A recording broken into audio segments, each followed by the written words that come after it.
आजचा कार्यक्रम हा जॉईंट व्हेंचर आहे. रोटरी आणि बारामती मर्चंट असोसिएशन. कुठल्याही जॉईंट व्हेंचर म्हणलं की त्याला भरपूर प्रतिसाद चांगला आहे. ह्या बारामती मर्चंट असोसिएशनचे अध्यक्ष संभाजी किरवे, रोटरी क्लबचे अध्यक्ष अजय दरेकर, उद्योगपती संजय सिंघवी, माझे पार्टनर CA प्रतीक जोशी, टॅक्स कन्सल्टंट रमण गादिया, माझे साडू जीवन जोशी, उपस्थित सर्व मान्यवर आणि ज्यांनी माझं पहिलं व्याख्यान बारामतीमध्ये घेतलं असं MIDCचे अध्यक्ष जामदार साहेब. आणि ह्या सगळ्या कोऑर्डिनेशनमध्ये त्यांनी मला बऱ्याच वेळेला फोन करून विचारलं की कधी येणार आहे, काय येणार आहे वगैरे वगैरे. असे आमचे मित्र महावीर वडूजकर, अध्यक्ष आतले कार्यक्रमाचे जवाहर शेठ, हे माझे गुरु आहेत. ते आज आलेले नाही आहेत, पण त्यांच्या आशीर्वादाने आपला कार्यक्रम आपण सुरू करूया. एक मी माहितीपत्र काढलेलं आहे या ई-रुपीवर. लोक म्हणणार आपल्याकडे अजून आलेलंच नाही आहे, मग कशाकरता तुम्ही बोलताय? येणार आहे 100%. लक्षात घ्या, डिजिटल करन्सी, फिजिकल करन्सी बंद होणार. सगळं सविस्तर मी कशामुळे येते ही सगळी कारणं तुम्हाला मी सांगेनच नक्की 100%. पण ह्या दोन्ही असोसिएशननं मला एक इंटरॅक्शन सुसंवाद करण्याची संधी दिल्याबद्दल ह्या दोन्ही असोसिएशनच्या पदाधिकारी, सर्व सभासद आणि तसेच सर्व असोसिएशनच्या तर्फे सगळ्यांचं मी आभार व्यक्त करतो. सुरुवातीलाच मी लायन्स क्लबचा संस्थापक अध्यक्ष आहे. पंढरपूरला 66 मेंबर घेऊन मी चालू केलेला क्लब होता. आणि काय सामाजिक बांधिलकी असती, त्या अशा ह्या सामाजिक बांधिलकी रोटरी क्लब, त्यामुळे मला त्या सर्व सभासदांचा खूप आदर आहे. त्याचबरोबर व्यापारी असोसिएशनबद्दल मला आदर काय आहे? मी मूळचा व्यापाराचा मुलगा आहे. मी किराणा दुकानमध्ये मी पुढ्या बांधायला म्हणून मुलगा आहे. त्यामुळे व्यापाराचं अडचणी काय आहेत, व्यापाराचं दुखणं काय आहे, चांगलं मला माहीत आहे. त्यामुळे मी खरी तुमच्याशी मला इंटरॅक्शन करण्याचा हा चांगला योग येतो आहे. आजचं माझं हे 14वं व्याख्यान आहे आपल्याकडचं. जेव्हा ई-रुपी रिटेल जेव्हा 1 डिसेंबरला लॉन्च झालं काही ठराविक सिटीमध्ये, काही ठराविक बँकेतनं, तर पहिलं व्याख्यान मी मंगळवारला तिथल्या बँकेनी पहिलं व्याख्यान 5 डिसेंबरला मी दिलं. तर ते व्याख्यान आणि आत्ताचं हे 14वं व्याख्यान फार फरक आहे सर. कारण सुरुवातीला मला माहीत नव्हतं काय बाबा ही डिजिटल करन्सी काय, ई-रुपी काय, पेपरलेस करन्सी काय. पण जसे मी व्याख्यान देत गेलो, जसे मी इंटरनेटवरनं RBIच्या साईटवरनं माहिती गोळा करत गेलो, त्यामुळं ह्या सगळ्या ह्या प्रवाहामध्ये शहाणा कोण झाला असतं तर मी नक्की. कारण इतक्या लोकांनी मला प्रश्न विचारले. मग त्या लातूर असू द्या, उस्मानाबाद असू द्या, अगदी नाटेपोतेसारखं छोटे गाव असू द्या, टेंभुर्णी असू द्या, मोहोळ असू द्या, प्रत्येक ठिकाणी झालेलं आहे. त्यामुळं ह्यामध्ये खरं मला समाधान वाटलं की लोकांनी प्रश्न विचारला तर आपल्यालाही त्यातलं उत्तर देता यावं. आणि मी 100% तो प्रयत्न करीन. हे राष्ट्रीय अभियान आहे, लक्षात ठेवा. गव्हर्नमेंट आहे, कुठलं का गव्हर्नमेंट असाना, राष्ट्रीय कार्यक्रम आहे, 100% लक्षात ठेवा. डिसेंबरला जसं रिटेल सुरू झाला ई-रुपी करन्सी, काही सुरुवातीला 4 सिटीमध्ये होत्या, त्यात बॉम्बे तर असणारच आहे कारण शेवटी आर्थिक राजधानी बॉम्बे. त्याच्यानंतर अजून 14 सिटीमध्ये त्यांनी लागू केलं प्रायोगिक पायलट प्रोजेक्ट म्हणतो आपण त्याला. आणि होलसेल आपल्या इंडियामध्येच हे 2 प्रकार केलेत. हे होलसेल डिजिटल करन्सी आणि रिटेल डिजिटल करन्सी. होलसेल म्हणजे बँक टू बँक, जेव्हा तुम्ही NFT करता, RTS करता, चेक देता, हे जे इंटरनल जे सेटलमेंट होतं त्याला होलसेल. अशा पद्धतीने सुद्धा बँकेला बऱ्यापैकी त्यांनी कंपल्शन केलेलं आहे की तुम्ही डिजिटलला या, डिजिटल करन्सी लिहा. डिजिटल ट्रान्झॅक्शन सध्या चालूच आहेत आपले. UPI, गुगल पे, फोनपे, पेटीएम, हे सगळं आपलं चालूच आहे. आता NFT, RTGS हे आपण आता परिचित झालेलो आहोत. त्यामुळं हे काय आहे हे जर मी आपणाला सांगणार आहे. पण सुरुवातीला एक 5 मिनिटं एक जनरल मी तुम्हाला माहिती देणं माझं कर्तव्य आहे. देशामध्ये 3,80,000 चार्टर अकाउंट आहेत. फक्त किती? 3,80,000 चार्टर अकाउंट आहेत देशात. त्यातले प्रॅक्टिसमध्ये असणारे फक्त 2.5 लाख आहेत. त्यातला मी आणि प्रतीक जोशी आणि अजून इथे 2-3 CA आलेले आहेत, आम्ही आहोत. आणि त्यांच्यातर्फे मी उभा आहे, मी एकटा नाही आहे. ह्या सर्व आमच्या इन्स्टिट्यूटतर्फे इथं उभा आहे की आपल्यावर हे सगळं काय आहे, खरं मार्गदर्शन आम्ही CA कर सल्लागारच आपण देऊ शकतो. त्यासाठी मी आज इथं उभा आहे. ह्यामध्येच प्रामुख्याने जे उद्योगपती आहेत, कुमार मंगलम बिर्ला, आदित्य बिर्ला ग्रुप, कोण आहेत हे? Charter accountant. दुसरं राकेश झुंझुनवाला जो नुकताच मॅच झाला शेअर मार्केटमधला दादा, माहिती आहे ना, सुरुवातीला सुजात कतीन उभा केला शेअर मार्केटमध्ये, प्रचंड करोड रुपयाची गुंतवणूक केली. कोण आहे? चार्टर अकाउंटंटच आहे. आणि तिसरा मोतीलाल ओसवाल की शेअर मार्केटमधला पूर्ण देशामधला एजंट, ऑथराइज एजंट, तोही चार्टर अकाउंटंटच आहे. नुसतं आर्थिकमध्ये नाही आहेत, राजकारणामध्ये सुद्धा चार्टर अकाउंटंट बरीच आहेत. पहिलं नाव म्हणजे पियुष गोयल, मंत्री आहेत, चार्टर अकाउंटंटच आहेत. नंतर सुरेश प्रभू चार्टर अकाउंटंटच आहेत. आणि तिसरे अरुण गुजराती आपल्याकडचे एक स्पीकर, हे चार्टर अकाउंटंटच आहेत. अशा ह्या म्हणजे सांगायचं मला तात्पर्य काय आहे की एक CA लोक कर सल्लागारच आपल्याला योग्य ते मार्गदर्शन करू शकतात असा मला विश्वास आहे. सुरुवातीला एक 3 मिनिटं एक आयकरबद्दल मला सांगणं गरजेचं आहे. मूल्य मार्केट कमिटी आहे म्हणून मला सांगणं गरजेचं आहे. काय होतं, आडत व्यापारी मी व्यापाराचा मुलगा आहे. महावीर शेठ, कच्ची अडत, पक्की अडत आणि घरू खरेदी हे प्रकार आपण व्यापारी आहे, आपल्याला माहीत आहे. पण जे काही मार्केट कमिटीमध्ये प्रत्येक ठिकाणी जे चाललेलं आता की काय होतं की ॲक्च्युली शेतकऱ्याचा माल आपल्याकडे येतो, त्या मालाची मालकी आपली नसती. त्यांनी सौद्यामध्ये ठेवलेला असतो माल आणि आपण तो विकत असतो ऑप्शनमध्ये आणि समोरचा व्यापारी घेत असतो. पण ह्या जसं GST आला तसं मग सगळ्या व्यापाऱ्यांनी काय केलं की सौद्यामध्ये येणारा माल जो असतो तो आरतीवर न दाखवता स्वतः घरी खरेदी करून दाखवायला सुरुवात केली. आणि तिथं खरी अडचण आमची कशी आली तुम्हाला सांगतो. मी मुद्दाम सांगणं गरजेचं आहे की एक लक्षात घ्या, शेतकऱ्याचा माल तुम्ही घेताय, शेतकरी कोण ठरवणार? त्याचा 7/12 घेतलाय तुम्ही, त्याचं ओळखपत्र घेतलंय शेतकरी आहे म्हणून. आणि सगळ्यात महत्त्वाचं काय 7/12 आहे त्याचा. तुमच्याकडे जे काय दुकानात येतो माल, ज्वारी असेल, गहू असेल, बाजरी असेल, ते त्याच्या त्या 7/12 उतारून नोंद आहे का? असं आमच्या एका अपीलमध्ये आम्हाला विचारलं गेलं सगळं की मग तो शेतकरी नसेल तर तुम्ही कसं म्हणता की शेतकऱ्याचा माल तुम्ही घेताय, मग त्या लोकांना तुम्ही रोख पेमेंट कसं करताय? 10,000च्या वर एक्झम्पशन आहे ना, शेतकऱ्याला दिलं तर ते तुम्हाला एक्झम्पशन आहे, एक्सेप्शनल केस म्हणून. पण अशा केसमध्ये तो प्रूव्ह करायची जबाबदारी तुमच्यावर आहे. तो शेतकरी असला पाहिजे, त्यांनी तुझ्या शेतात तुमच्याकडे जो माल विकायला आलेला आहे त्या मालाची नोंद त्याच्या 7/12 उत्तर आहे का? आणि तिसरं काय की त्याचं ओळखपत्र पाहिजे. हे 3 गोष्टी असेल तरच तुम्हाला हे डिडक्शन वजा मिळेल, अदरवाईज मिळणार नाही. तेव्हा मला प्रामुख्याने कारण आम्ही एका केसमध्ये खूप मोठी आम्हाला डिमांड, 1 कोटी रुपये डिमांड आलीच मागरूबाई. म्हणजे मग तिने हे सगळं आम्हाला मागितलं अपीलमध्ये, शेतकरी आहे का, 7/12 उत्तर द्या, त्याचं पिकाची नोंद आहे का. मग तुमच्याकडे जर शेतकरी माल घातला आहे तो जर शेतकरी नसेल ते एक्झम्पशन तुम्हाला मिळेल कसं कॅश पेमेंटचं? त्यामुळे माझी रिक्वेस्ट आहे आता डिजिटल आल्यानंतर हे सगळं संपून जाईल, तो भाग नंतरचा आहे. करन्सी डिजिटलची फिजिकल करन्सी बंद होत असल्यामुळं. पण सगळ्या शक्यतो RTGSनं पेमेंट करा, NEFTने पेमेंट करा, अकाउंट पे चेकनं करा, म्हणजे हा पुढचा पुढं कधी प्रॉब्लेम येणार नाही.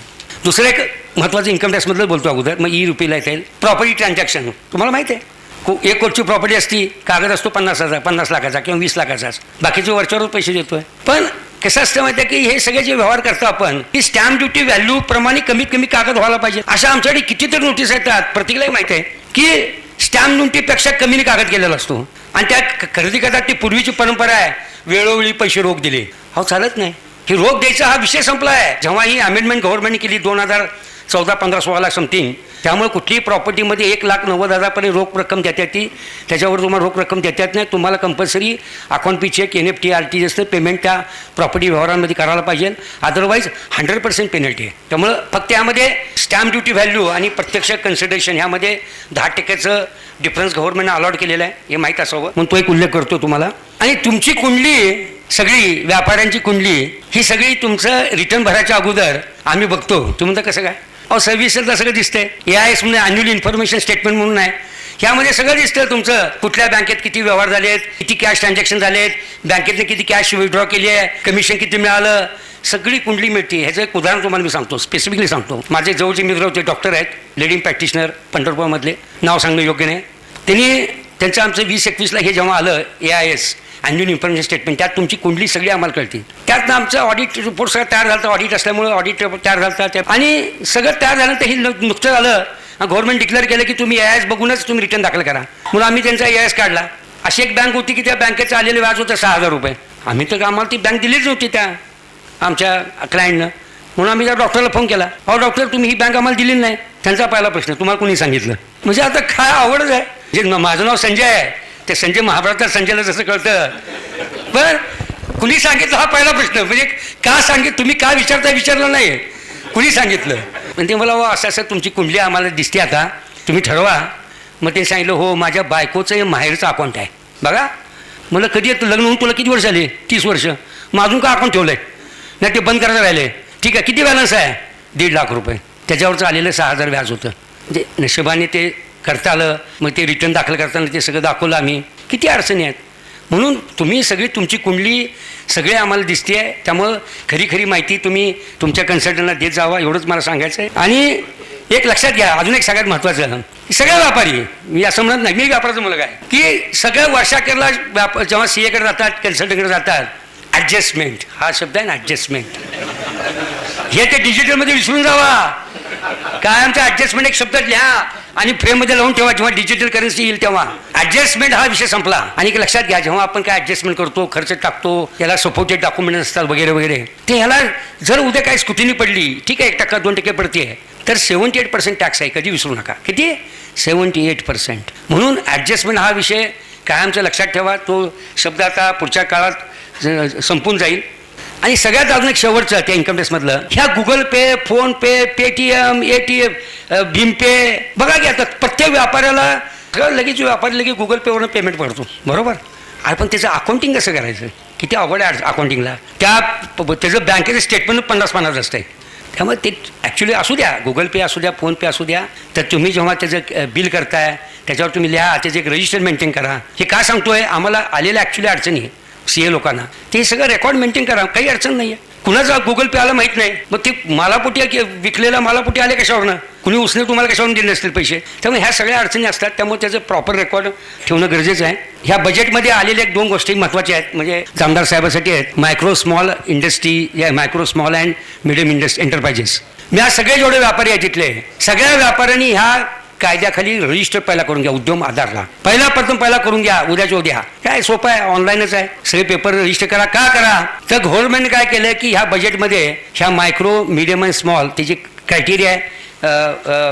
त्यांच्यामध्ये असं आहे, मायक्रोला 1 करोड इन्व्हेस्टमेंट आणि 5 करोड टर्नओव्हर, स्मॉलला 10 करोड इन्व्हेस्टमेंट आणि 50 करोड, आणि मिडियमला 50 करोड टर्नओव्हर इन्व्हेस्टमेंट आणि 250 कोटी. सर्वसाधारण आपल्या भागातल्या लोकांना हे जे काही लिमिट आहे, ह्याचं रजिस्ट्रेशन जर तुम्ही केलं आणि तुम्ही ज्याला माल विकला आहे त्यांनी जर तुम्हाला, तुमचा करार असेल तर 45 दिवस मुदत आहे फक्त, करार नसेल तर 15 दिवसात त्यांनी पैसे नाही दिले तर त्याला इन्कम टॅक्सला वजावट मिळणार नाही. जसं तुम्ही ज्याच्याकडनं माल घेणार आहात, तुम्ही मायक्रोमध्ये रजिस्टर असाल तर त्याला ती कॉपी द्या. तुम्ही ज्याला माल विकताय त्याच्याकडनं तुम्ही आपली कॉपी त्याला द्या. आणि त्या बिलावर तुम्ही जे टॅक्स इन्व्हेस्ट करता त्या बिलावर तुम्ही हा मायक्रो स्मॉल म्हणजे उद्यम आधारचा रजिस्ट्रेशनचा नंबर टाका. याचा अर्थ काय की ह्या बजेटमध्ये जर ते पेमेंट तुम्ही ड्यू डेट त्या कायद्यातल्या ड्यू डेट प्रमाणे जर नाही केलं तर ते तुम्हाला इन्कम टॅक्सला वजा मिळणार नाही खरेदी. म्हणजे फार मोठं बेनिफिट आहे तुम्हाला हा. तर त्याचाही तुम्ही फायदा घ्यावा असं मला वाटतं. आणि अजून एक सगळं की ह्या बजेटमध्ये काय महत्त्वाचं काय आहे, आपल्या दृष्टिकोनातून मी विचार करतो, बजेट बाकीचं न कळू द्यावं. इन्कम टॅक्सला काय झालं काय ते कळते, सगळ्याकडचं कळते. 10 लाख कोटी हे फक्त इन्फ्रास्ट्रक्चर प्रोजेक्ट खर्चासाठी गव्हर्नमेंट खर्च करणार आहे. हे पैसे कुणाचे आहेत हो? 10 लाख कोटी. ह्या सगळ्या व्यापारी, मी प्रत्येकनं भरलेल्या टॅक्सचे पैसे आहेत. हे कशासाठी करते गव्हर्नमेंट खर्च करते? फक्त इन्फ्रास्ट्रक्चर, भांडवली खर्च आहे सगळा, लक्षात ठेवा. रस्ते, रेल्वे, मग वॉटर रेल्वे, वॉटरमधले बोटीतले सगळं इन्व्हेस्टमेंट, उडान, हे सगळे जे आहेत हे तुम्ही केलेले जो टॅक्स भरला आहे, मग GST मार्फत असेल, इन्कम टॅक्स मार्फत असेल. तुम्ही बघा, सकाळ उठल्यापासून आपला मोबाईल घेतला, मोबाईलचं बॅलन्स संपला, रिचार्ज केलं, GST भरताय. हॉटेलमध्ये गेला, इडली सांबार खाल्लं, GST देत आहे. कपड्याच्या दुकानात गेला, कपडे घेतले, खरेदी केले, GST देत आहे. शूज घेतला गेले, GST देत आहे. म्हणजे सकाळपासून रात्री झोपेपर्यंत जे काय तुम्ही पर्चेसिंग करताय, मग किराणा असू द्या, फक्त काय टॅक्स फ्री गुड्स सोडल्या तर 80% वस्तूवर आपण GST देतोच आहे. मी इनडायरेक्टली तुम्ही गव्हर्नमेंटला सपोर्ट करताय. त्यामुळं ज्या काही डेव्हलपमेंट होत आहेत आपल्या देशामध्ये हे फक्त तुम्ही टॅक्स भरल्यामुळे होत आहे. एवढं मी सुरुवातीला हे प्रास्ताविक मुद्दाम मी सांगितलं इन्कम टॅक्स आणि बजेटमधलं. आणि आता माझा ई-रुपीवर आपण बोलूया. आता ई-रुपी काय हो? ई-रुपी म्हणजे काय? डिजिटल करन्सी म्हणजे काय? अदृश्य करन्सी थोडक्यात. फक्त माझ्या मोबाईलमधले सगळे व्यवहार होणार, लक्षात ठेवा. गव्हर्नमेंटनं सगळं ह्याच्यावर एवढं संशोधन केलं गव्हर्नमेंटनं. जेव्हा मी व्याख्यान दिलं सुरुवातीला मलाही माहीत नव्हतं एवढं. मग जेव्हा आम्ही त्यातली माहिती काढत गेलो की गव्हर्नमेंटने एवढं ई-रुपीला एकदम का आलं. आणि एकदम हे अनेक लक्षात घ्या, digital currency, e-RUPI, paperless currency हे गव्हर्नमेंटनं 2022च्या बजेटमध्ये प्रस्ताव मांडला होता. आणि लॉन्च कधी केलं? नोव्हेंबरमध्ये होलसेल केलं आणि डिसेंबरला रिटेल केलं. म्हणजे बजेट 2022-23 नाही. जे कुठलेही बजेट मांडल्यानंतर त्याची कारवाई पुढे होत असती. लॉन्च करायला त्यांना तरी वेळ लागला. मग का झालं, कशामुळे आलं, का मग ती नोटाबंदीमध्ये का करण्यात आली, मग ती फेक करन्सी किती मार्केटला होती, कॅश ट्रान्झॅक्शन किती होते, ही मोबाईलमधली ट्रान्झॅक्शन किती होत आहेत, मग UPI, गुगल पे, फोनपेमधनं किती ट्रान्झॅक्शन होत आहेत, हा सगळा डाटा गव्हर्नमेंटनं गोळा केलेला आहे, लक्षात ठेवा. आणि ह्या डाटाच्या बेसवरच गव्हर्नमेंटनं ठरवलं की आपल्याला डिजिटल करन्सीशिवाय पर्याय नाही आहे. सुरुवातीला मी तुम्हाला सांगितलं की हा पायलट आहे, अजूनसुद्धा पायलटच आहे. सुरुवातीला 4 सिटी होत्या, त्याच्यानंतर आता 15 सिटी अजून त्यात ॲड झाल्या. मग भुवनेश्वर आहे, कलकत्ता आहे, काही हिल स्टेशनसुद्धा त्यात कवर्ड आहेत. आणि फक्त 8 बँकाच त्यांनी कव्हर केलेल्या आहेत, ते लक्षात घ्या. ह्या 8 बँकामध्ये आपल्या भागात येस बँक आहे, कोटक महिंद्रा आहे, ICICI आहे, बँक ऑफ बडोदा आहे, युनियन बँक आहे, स्टेट बँक तर असणारच आहे, गव्हर्नमेंटची बँक आहे. असे 7-8 बँका आहेत की जे तुम्हाला डिजिटल करन्सीसाठी स्पेसिफिकली ह्या रिझर्व्ह बँकेने नेमलेल्या बँका आहेत. एक लक्षात घ्या, हे डिजिटल करन्सी, ई रुपी किंवा paperless currency he totally control by RBI आहे, लक्षात ठेवा. काय संबंध आहे तुमच्या ह्या बँकेच्या ट्रान्झॅक्शनचा, आपला काय संबंध नाही आहे. ते तुम्हाला मग सगळं एक्सप्लेन करायचं आहे सगळं. म्हणजे टोटली कंट्रोल बाय आरबीआय, लक्षात ठेवा. आरबीआय म्हणजे कोण? गव्हर्नमेंट. तेव्हा पैसे बुडाचा विषय नाही. करेक्ट. सगळ्या लक्षात. आता बँकेत तुमचे पैसे आहेत, उद्या काय बँकेला झालं तर 5 लाखापर्यंत फक्त सिक्युरिटी आहे तुम्हाला. पुढे काय? तसं डिजिटलमध्ये तुम्हाला काय राहणार नाही. आता ह्या डिजिटलमध्ये गव्हर्नमेंटनं पायलट जो सुरू केला त्याच्यामध्ये 50,000 लोक सिलेक्ट केले गव्हर्नमेंटनं आणि 10,000 व्यापारी सिलेक्ट केले. असं प्रायोगिक पायलट त्यांनी सुरू केला. बऱ्यापैकी त्यांना चांगलं यश मिळालं. त्याचे काही उदाहरण तुम्हाला मला सांगायचे आहेत. त्यांनी त्या टीव्हीवर त्या रिझर्व्ह बँकेच्या बाहेर जो बसणारा जो फूट मर्चंट, सहानी म्हणून नाव आहे, ही फ्रॉम UP, साधा छोटा मर्चंट आहे आणि त्याच्याकडं सुरुवातीला गव्हर्नमेंटनं रिटेलसाठी त्याला डिजिटल करन्सीचं QR कोडचं ते QR कोड तुम्हाला माहिती आहे सगळीकडे राहत आहेच, ते दिलं. QR कोड तू ठेव, तू डिजिटल सुरू कर, आम्ही तुला सपोर्ट करू. तिने माहिती करून घेतली सगळी आणि त्याची सगळी मुलाखत आली की हे डिजिटल करन्सी किती चांगलं आहे. एक साधा फुटवाला सांगतोय, लक्षात ठेवा, साधा फुटवाला सांगतोय. त्याच्यानंतर ह्या 23 जानेवारी 2023ला आनंद महिंद्रा कंपनीचे मालक आरबीआयचे डायरेक्टर आहेत.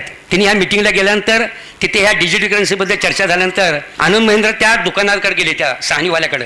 ही मुलाखत मी आता येताना मुद्दाम मोबाईलवर बघत होतो. त्यांनी ते काय फ्रुट्स घेतले, हे डाळिंब घेतलं, त्यांनी दाखवलेलं आहे टीव्हीवर सगळं आणि त्याला ते डिजिटल करन्सी दिली. मग तुम्ही म्हणसाल की मला हा प्रश्न मला का त्या कळमला विचारला उस्मानाबादला, ही डिजिटल करन्सी जर तुमच्या अकाउंटमधूनच व्यवहार होणार नाही आहे तर तुम्हाला कसं कळणार की तुमचे पैसे त्याला पेमेंट झालेले आहे. आणि तेच त्यांनी त्या सहानीने सांगितलं की डिजिटल करन्सी समजा आता मी समजा प्रत्येकाला पैसे दिले डिजिटलनं, तर त्याचा व्हॉइस मेसेज येतोय की तुमचे 100 rupees from your account is digitally transfer to the Pratik Doshi असो अँड सो अकाउंट.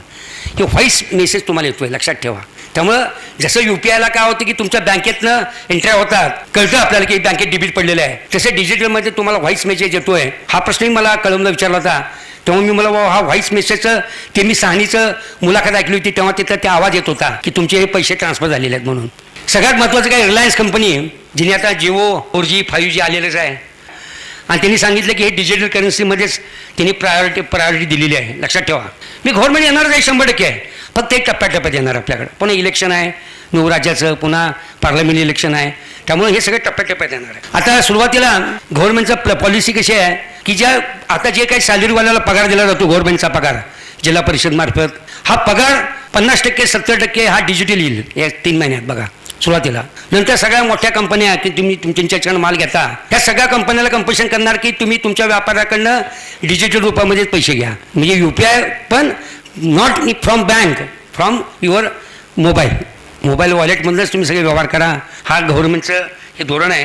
त्याच्यानंतर जे काय तुम्ही आता पेमेंट करताय वेगवेगळी, हे सगळं डिजिटलच्या रूपामध्येच ई रुपीमध्येच पुढच्या काळात येणार आहे. आता हे सगळं डिजिटल यायचं कारण काय, मग मी शेवटी तुम्हाला हे डिजिटल कशा पद्धती येणार ते सांगतो. पण हे कशामुळे आलं एवढं सगळं फास्ट हे सांगणं आणि ते खूप म्हणजे मलाही माहीत नव्हती एवढी माहिती की जेव्हा मी वाचायला सुरुवात केली की बाबा काय प्रकार आहे आणि का आलं एवढं अर्जंट, ते तेव्हा लक्षात आलं की तुम्हाला सांगणं माझी गरज नाही. एक मात्र नक्की आहे की डिजिटल रुपी ई करन्सी ही मात्र आपल्या देशामधली फार मोठी आर्थिक क्रांती आहे. सेकंड 1990ला जेव्हा मनमोहन सिंग होते तेव्हा पहिली इकॉनॉमिक रिफॉर्म झाला 90ला आणि आता खरा रिफॉर्म ह्या डिजिटल करन्सीमुळे होणार आहे, लक्षात ठेवा.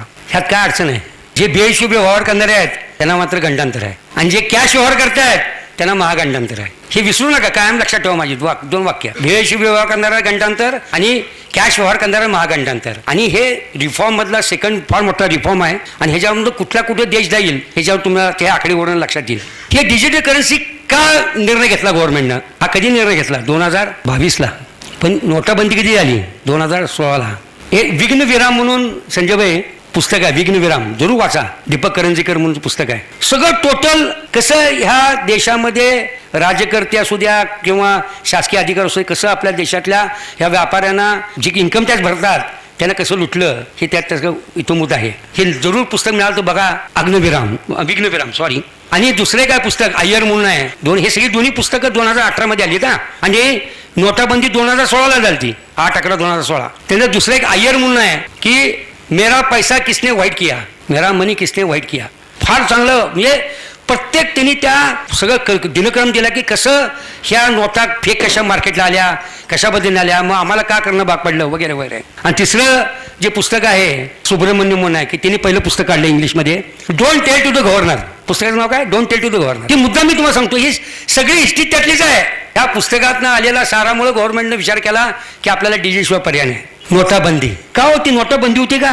नाही, नोटा बदली होती. लक्षात ठेवा, ही नोटा बदलीच होती. 500च्या 1000च्या नोटा फक्त तुम्ही बँकेत भरा. प्रॉब्लेम आम्हाला होता हो. आमच्या वहीला कॅश 1 लाख रुपये, खिशात 9 लाख रुपये, 8 लाख कसे भरणार जादा? करेक्ट. त्यामुळे ही नोटा बदली होती, नोटाबंदी ती नव्हती. लक्षात ठेवा. त्यामुळे अडचण काय होती की आपण आपल्या वहीला तेवढी रक्कम नसल्यामुळं आपण बँकेत भरणं आपल्याला अवघड होतं. मग ही सगळी स्कीम नोटाबंदीची गव्हर्नमेंटची फेल्यूर काय गेली? कुणी फसवलं गव्हर्नमेंटला? कुणी फसवलं? ऑथराईज एजंटचे कोण होते? बँका. रात्रीतनं सगळ्यांनी नोटा बदलून दिल्या. मी सांगायची गरज नाही तर कोणाला. ह्या सगळ्या ज्या नोटा रात्रीतनं बदलल्या, सगळ्या पक्षाच्या असू द्या, तिथं सगळ्या नोटा बदलल्यामुळे टोटली ती स्कीम जेवढ्या नोट्या अपेक्षित होत्या त्याने यायच्या. पण ह्या नोटाबंदीमधून एक झालं की गव्हर्नमेंटच्या लक्षात आलं की ही जे फेक नोटा जेव्हा मार्केटला होत्या, ह्या फेक नोटाचा फार मोठा इतिहास आहे. का डुप्लिकेट नोटा बघता की खूप पॅरलल इकॉनॉमी आपल्याकडे जी होती. आणि बघा 2016ला जेव्हा नोटाबंदी झाली त्याच्यानंतर पाकिस्तानची आज अवस्था काय झाली असं बघाय का? आज लेटेस्ट खायला महाग आहे. कशामुळं? सगळ्या नोटा डुप्लिकेट त्यांच्याकडे येत होत्या आपल्याकडं. आणि त्याचं ती मला हिस्ट्री मला सांगणं गरजेचं आहे तुम्हाला. आज 2011 मध्ये त्या केरळ पोर्टला पहिलं कंटेनर 5000 कोटचं पकडलं गेलं. 2011 मध्ये 5000 कोट. हा कुठल्या? Fake currency. मग 2011 मध्ये पकडल्यानंतर दुसऱ्या फरकाने अजून एक तिथं कंटेनर पुन्हा पकडलं गेलं. असे 10,000 कोटी त्या केरळलाच का पकडलं गेलं? केरळला कुठल्या सरकारला मी सांगायची गरज नाही. आणि तेव्हा तिथला जो राज्यपाल होता तो नेमकी जो रुलिंग पार्टीचा होता त्याच्या विरोधातल्या पार्टीचा होता. त्याच्यामुळे हे सगळं बाहेर आलं भानगड. आणि मग त्यांनी गव्हर्नमेंटनं त्याच्यावर एक सर्वे केला की बघ ह्या केरळ पोर्टवर किती नोटा आलेल्या आहेत अशा डुप्लिकेट. तर तो आकडा बघितला तर ते पुस्तकात आहे त्या अर्धविराम की 4 लाख कोट. किती? 4 लाख कोट. 2004 ते 2011 ह्या 7 वर्षात त्या 8 वर्षामध्ये हे 4 लाख कोट ही सगळी डुप्लिकेट करन्सी थ्रू दुबई ही सगळी त्या केरळ पोर्टवर आली आणि आपली संपूर्ण इकॉनॉमी उद्ध्वस्त झाली. लक्षात ठेवा. आणि जशी ही नोटाबंदी आली, ती नोटाबंदी म्हणू आपण आता, तेव्हा हे सगळं बऱ्यापैकी संपलं. लक्षात ठेवा. आणि इथूनच खरं 2016 पासून इकॉनॉमी आपली डेव्हलप झाली बघा. आणि ज्या देशातनं ह्या सगळ्या डुप्लिकेट नोटा येत होत्या ते देश आज लयाला गेले बघा. मग तिकडं श्रीलंका असू द्या, बांगलादेश असू द्या, पाकिस्तान असू द्या, इथं कुठलं जातीभेदचा विषय नाही आहे. देशप्रेम म्हणून आपण बोलतोय आज सगळं जे आहे ते. मी शेवटी व्यापाराचा मुलगा आहे, मी सुपर टॅक्स भरतोय, मी बोलायलाच पाहिजे की शेवटी पैसे माझे आहेत. जर मी नाही बोलत तर चुकीचं होईल ना सगळं. की काय त्या लोकांना काय वाटतं की ते राजकारण आहे त्यामुळे नोटाबंदी आली, व्यापाराला त्रास देण्यासाठी आले? अजिबात नाही. हे प्युअरली फक्त डुप्लिकेट करन्सी की 4 लाख कोट ही इंडियामध्ये होती ते थांबवण्यासाठी त्यांना नोटाबंदी आणणं भाग पडलं. नोटाबंदी जेव्हा आली त्याच्या अगोदर एक सांगतो की नोटाबंदी आल्यानंतर आतापर्यंत ह्या 6 वर्षामध्ये डुप्लिकेट करन्सी पार्लमेंटला दिलेला रिपोर्ट आहे फक्त 54 कोटी रुपये सापडले आतापर्यंत. किती? अजूनही हे डुप्लिकेट आहेत. हळूहळू इथे का 200च्या नोटा 2000 नोटा दिसतात का सध्या? तुम्ही सांगा कुठे गेले? जेव्हा 2016ला 2000च्या नोटा छापल्या ती नोटा गेल्या कुठे सगळ्या? तेच तुम्हाला मला सांगायचं आता. त्या जेव्हा नोटाबंदी मिटिंग घेतली कॅबिनेटची सकाळी आणि संध्याकाळी डिक्लेअर झाली. लक्षात ठेवा. सगळ्याची मोबाईल काढून घेतलेली फॅक्ट आहे. हे काही चुकीचं नाही आहे. जे पेपरवाले लिहिलं ते काही चुकीचं नाही आहे. आणि तेव्हा गव्हर्नर जो होता त्यावेळेचा म्हणून म्हणलं ना की don't tell to the governor जे पुस्तक आहे त्यात त्या गव्हर्नरचं नाव आहे. त्या गव्हर्नरनं त्या समोर बसलेला होता जेव्हा त्यांनी मंत्रिमंडळच्या मिटिंगमध्ये जाहीर केलं आणि शेवटी गव्हर्नरची सही पाहिलं त्याशिवाय कसं होणार? तुम्हाला मी सही करत नाही. ही फॅक्ट आहे. लक्षात ठेवा. पण जेव्हा अर्थमंत्री राज्यमंत्री होते त्यावेळेचे कोण असतील ते मग त्यांनी सांगितलं मग ईडी CBI हे सगळ्यांनी त्याची 10 वर्षाची कुंडली जेव्हा त्याला वाचून दाखवली त्या RBIला तू किती करप्टेड आहे ही सगळी कुंडली आमच्याकडे आहे आणि त्यांनी डोळे झाकून सही केली नंतर बघा. म्हणून don't tell to the governor हे पुस्तकाचं नाव आहे. लक्षात ठेवा. गव्हर्नरनं नंतर सही केली नंतर ते जाहीर करण्यात आलं. आणि त्याच्यानंतर जे ह्या 1.5 महिन्यापूर्वी हा जो अरविंद मायाराम नाव ऐकलं असेल 1.5 महिन्यापूर्वी की ज्याला ईडीने अरेस्ट केलं. काय अरेस्ट केलं त्या अरविंद मायारामला? ह्यात राजकारण नाही हो, अजिबात राजकारण नाही आहे. अरविंद मायाराम हा एक्स फायनान्स मिनिस्टरचा सेक्रेटरी होता आणि त्यांनी ह्या आपल्या ज्या नोटा छापतो आपण लंडनमधनं ते ड्यू कंपनी म्हणून एक आहे त्या सगळा करार त्या अरविंद मायारामनं त्या लंडन कंपनीशी केलता. आणि ह्या लंडन कंपनीने काय केलं आपल्या नोटा तिथला कागद ते सिक्युरिटीचं ती तार हे सगळं त्यांनी तिथनं छापून आपल्याला येत होती आणि अरविंद मायाराम तिथनं छापून आणत होता. आणि तेव्हा ही जी कंपनी होती ही ह्याच्या अगोदरचे जे काय फायनान्स मिनिस्टर होते त्यांनी त्याला बंदी घातलेली होती आणि बंदीतून उठवून त्याला पुन्हा त्यांनी ऑर्डर दिली आणि तिथंच सगळा घोटाळा झाला. त्या जी काय कंपनी होती ड्यू लंडनमधली, त्या कंपनीने जे मशीन आपल्याला छापून येत होतं नोटा, ते मशीन त्यांनी पाकिस्तानला विकलं, 2 मशीन. त्यामुळे ज्या नोटा मार्केटला आल्या छापून, RBI सुद्धा थक्क झाली की यातली खरी नोट कुठली खोटी नोट कुठली त्यांना कळलं नाही. म्हणजे त्यामुळं ह्या अरविंद मायारामला ह्या 1.5 महिन्यापूर्वी अरेस्ट केलं. आता तो पुन्हा जेव्हा कोर्टा पडेल ते सगळं सांगल, ह्यात किती महाभारत येईल काय येईल हा भाग आपला तो काय राजकारणाचा विषय नाही आहे. पण ही फॅक्ट आहे की हे सगळं नोटाबंदी म्हणजे फक्त आणि फक्त तुमचे जे टॅक्स भरलेले पैसे आहेत हे सगळे आपल्या डुप्लिकेटमधनं हे सगळं बाहेरच्या देशात जात होते आणि ह्याला त्यासाठी नोटाबंदी आली की आपण त्याला नोटा बदली म्हणू. आणि खरी नोटाबंदी आता आहे डिजिटल करन्सी, ही खरी नोटाबंदी आहे. बघा, नोटा गव्हर्नमेंट छापणारच नाही हे डोक्यात ठेवा. फक्त दुसरे कारण होतं की हे कशा करता आली डिजिटल करन्सी, क्रिप्टोकरन्सी. तुमच्या बारामतीमध्ये सुद्धा आहे, बरेच व्यापारी क्रिप्टोकरन्सीमध्ये आहेत. बघा का होई क्रिप्टोकरन्सी आणि कुठल्या आहेत हे सगळ्या, ह्याला काय आपल्या देशाची मान्यता आहे? RBIची मान्यता आहे? अजिबात नाही. RBIची मान्यता नाही, आपल्या देशाची मान्यता नाही. पण इंडियन लोकांची 70% गुंतवणूक ह्या क्रिप्टोकरन्सीमध्ये आहे सध्या. आणि गव्हर्नमेंट इथंच घाबरलं. आमच्या सोलापूर जिल्ह्यामध्ये ह्या क्रिप्टोकरन्सीमध्ये CCH कंपनी म्हणून होती, खूप कंपनी आहेत, बिटकॉइन आहे, बऱ्याच कंपनी आहेत, त्यात हजारो कंपनी आहेत. आणि सगळे हे असंच आहे, क्रिप्टो फक्त मोबाईलवरच आहे व्यवहार सगळा आणि अगदी ब्लॉकचेनच्या कन्सेप्टमध्येच आहे ते सगळा व्यवहार. तर हे सगळे जे सोलापूरला आमच्या जिल्ह्यामध्ये 1500 कोटी रुपयाचं आहे क्रिप्टोकरन्सीमध्ये 2 महिन्यापूर्वी घोटाळा आला पेपरला. आणि ते किती त्यातले जवळजवळ 1000 ते 2000 लोक उद्ध्वस्त झाली बघा त्यात. आणि हे असे 70% लोकांनी गुंतवणूक जी केलेली आहे क्रिप्टोकरन्सीला, ही लोक उद्ध्वस्त होऊ नये पुढच्या काळात म्हणून डिजिटल करन्सी यायला लागली. ही कारण आहे, ही रिझन आहे. लक्षात ठेवा की ही सगळी लोक आपली उद्ध्वस्त होतील जर आपल्याला डिजिटल आल्याशिवाय आपल्याला पर्याय नाही. क्रिप्टोकरन्सीमध्ये चायनाने बान केलेलं आहे, आपल्या देशाने अजून त्याला बान केलेलं नाही. लक्षात ठेवा, बंदी घातलेली नाही आहे. ठीक आहे, आज उद्या घालणारच. फक्त आपल्याकडे क्रिप्टोकरन्सीला मान्यता नाही कुठली. तुम्ही जरी क्रिप्टोकरन्सी उद्या घेतली विकली तर इन्कम टॅक्स तुम्हाला 30% भरायला लागेल, एवढं त्यांनी जाहीर केलं.